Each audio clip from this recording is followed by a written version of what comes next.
Hey guys, it's Zach. Welcome back to moveSKILL.com. Today we're going to talk a little bit about the assisted chin-up and why this is something we really encourage you do from the get-go.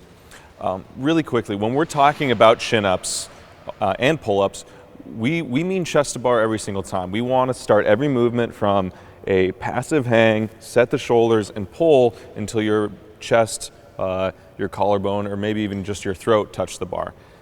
The idea is we start this movement from the very beginning so that by the time you're actually starting to do pull-ups, you have that strength already built in. It's not something you're chasing later on.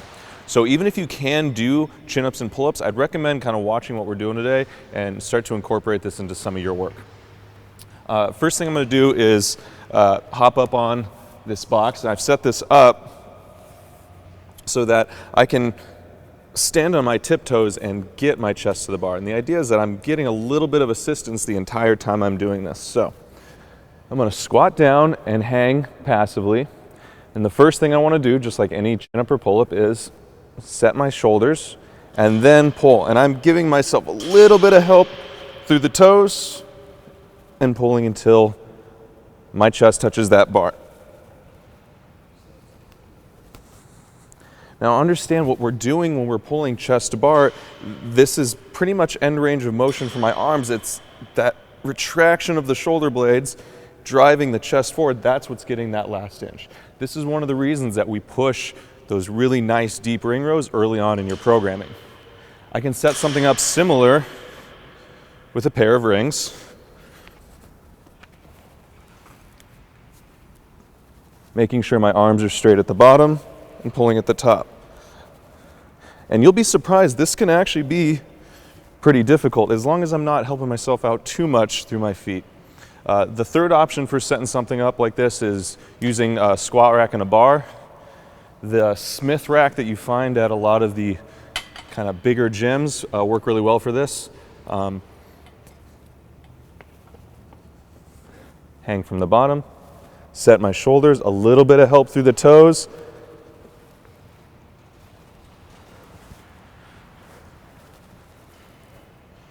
Big pull. One of the reasons that we like the assisted chin-up is you can start to really modify how much help you're getting from the ground. So for the most part, where you're going to need the most help is up to the top, but once you're here, you can start taking a little bit of that assistance away and doing these controlled negatives. Or you can even pull to the top,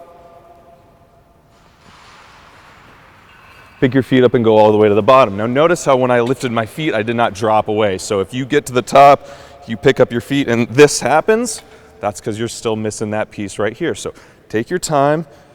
Imagine you're standing on a scale and you're just trying to get that to read as little weight as possible on your way down. So like I said before, even if you have chin-ups and you can get your chin over the bar, what we're focusing on with this type of movement is that last inch. So if you don't have chin-ups at all, really, really good place to start. If you have chin-ups, but that last inch or two is just impossible for you, this is where that little bit of help through the toes is going to get you further and further down the road towards that chest to bar chin-up.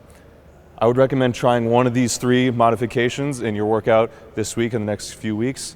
And hopefully it'll help you guys out. The one thing I want you to understand about why we encourage working the assisted chin-up and the assisted pull-up, what we're focusing on here more than how able are you to pull with your arms, this is how capable your shoulders are of staying in that stabilized position the entire time. You may be guilty of this, or you may know someone who's guilty of this. As they start to pull, the shoulders slip up and forward. And we've talked a little bit about this in some previous videos, but this is what we're working on with the assisted chin. We're working on setting the shoulders and pulling and keeping them depressed and retracted the entire time up and down that you do this movement. We don't want to get to the top and start rounding and collapsing forward. This is what we're working on the assisted shins. All right, so that's what I want you to focus on.